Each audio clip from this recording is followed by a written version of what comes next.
All right, back at it now. Glad to have you on board as we continue the conversation, and the government shutdown continues as well. What are we, day 16, something like that now? It's been going on for a while. Join me now, Grover Norquist, president of Americans for Tax Reform. Grover, nice to see you this morning. Steve, good to be with you. All right, so I saw on CNN Harry Enton, who is a colorful young man, said that the Democrats' support in all of this has eroded dramatically. Their generic ballot is down 20 points in 2 weeks. 20 points. He says support for Democrats in this shutdown, not strong, but they're sticking to it, at least for now. What are your thoughts? Well, what option do they have? They have a base that's hard left. They have a lot of members of the House and the Senate who are just frustrated because there's a Republican majority in the House, narrow, but the Democrats can't pass anything on their own. There's a Republican majority in the Senate, narrow, but the Democrats can't pass anything. And they have a Republican president. They have the Supreme Court that's actually read the Constitution once or twice. All of the places they used to wield power from. And then they had the bureaucracy, at least, that they could wield power from. And that is being whittled away as both the courts and Congress and the president say, wait a minute, there's no bureaucracy in the Constitution. Show me that in the Constitution where somebody at EPA gets to make a decision and tell Congress or the president what to do. This doesn't exist. So this is melting around them. They are frustrated and they want to lash out. So you say they're not being very good at lashing out. Well, lashing out is what you do when you don't have a plan, when you don't have something to do. They want to spend $1.5 trillion that we don't have and that the American people aren't willing to spend. And by the way, a year ago and 2 years ago and 5 years ago, when the Democrats came up with Obamacare, they had this spending that they want to continue and make permanent ending at the end of this year. The Democrats made that decision. So they're now demanding something they never asked for or demanded, or they could have put it into law, but they didn't. And trying to dress it up as some sort of defense of health care for ordinary Americans. The fact of the matter is Obamacare is a failure. The Affordable Care Act never addressed affordability or care. It was an insurance scheme designed to transition us to a single-payer system. That's what it was always about, and that's where we stand now, jammed up against it because they're saying, oh, the Republicans are trying to take health care away from 16 million Americans. That's not the case. Obamacare was a failure. It was designed to fail, and fail it is. Am I wrong? No, you're right. I remember when Obamacare was put in, people looked at it and said, this is going to crash. And my point was your point.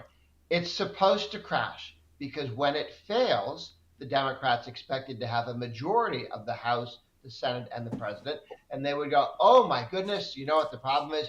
Not enough money, not enough power in the hands of the bureaucracy. And then they would fix things. The problem was Obamacare was so unpopular, the Republicans swept the House and the Senate. And as it began to crumble, we forget a lot of Obamacare has been thrown away already. There was a lot of stuff in there that when they failed, the Republicans said, gone, and Biden couldn't do anything about it. His plan was to fix everything by spending more money. They're trying to do that again. Yeah, without the Senate or the president. All right, so I saw the Democrats storm Speaker Mike Johnson's office yesterday, tussling with Capitol Police, another stunt. It's a stunt. It's always a stunt. Look, you're exactly right about the fringe left controlling the Democrat Party.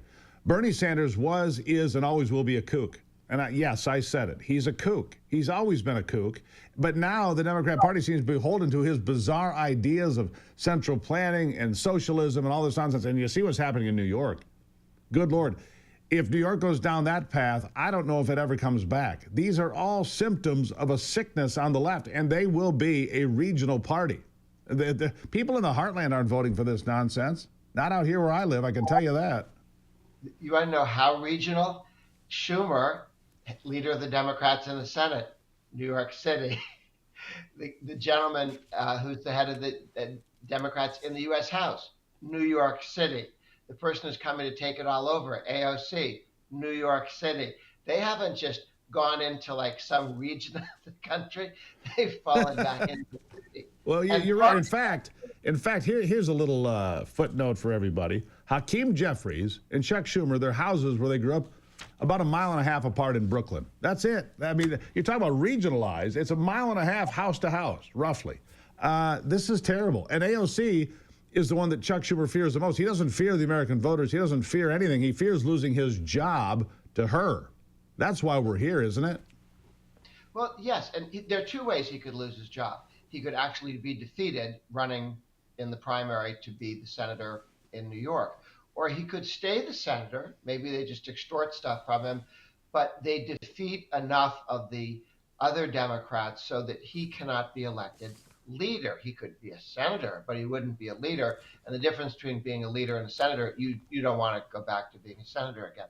So he could lose it because the Democrat left is primarying the very candidates that Schumer picked, thinking we can pass this person off as a moderate. Maybe they can win in Kentucky or Ohio or North Carolina or Maine. But then the Democrats run a crazy, and obviously crazy person there. They may defeat a lot of his people in primaries. Well, and you've got so much going on the political side of this. John Sununu apparently is going to run. The former senator of New Hampshire apparently is going to get back in the race to run for the seat again, which is a big development. You look at all the changes. When the Supreme Court rules on Louisiana and whether or not you can use race as a foundational principle to create congressional districts, which the Supreme Court's going to reject, that's going to change everything. It could gain the Republicans 12 seats in the House. That one move by the Supreme Court, which will happen not until June of next year. It'll be a mad scramble to the finish line. But Republicans, look, they're taking control. They may win Prop 50 in California. They may not. I don't know. The Democrats, that is. But it won't matter. If the Republicans pick up 15 seats, 20 seats, it's over for the Democrats. And we're back to this regionalized party, aren't we? The Democrats came up with a racial theory of how you should do redistricting, which just happened to fit with electing more Democrats. Play that film backwards. Go back in history to the 1980s and say, what if on every vote before the House of Representatives, there were 12 more Republicans, 12 fewer Democrats? It would have changed the country. They stole a lot of our history with their racial theories and setting up that you're going to elect people based on race. We need to expunge that because racism by the state is wrong. But it's also a political play. The Democrats just didn't do it because it was evil. They did it because it gave them political power. And they are losing both. Nobody believes that this is a sound policy or a good policy. But I was surprised to hear some of the numbers of how big a change it is if the Democrats can no longer use that, the racial gerrymandering. Well, it's happened in Louisiana, Alabama. I can go on. I mean, they've used this to create seats where seats never would have been obtained. And it's going to go back the other way, I'm sure of it. Grover, always good to see you, my friend. Thank you. Good to be with you. Yeah, there you have it. All right. I'm going to take a break now and be back. I'll get to that no tax on Michigan property next time I talk to Gruber. I promise. Somebody just asked me that. I'll get to that next time around. Axe the Michigan tax. If you own your property, you've paid it off, it should be yours forever, right? Right. I'll be back.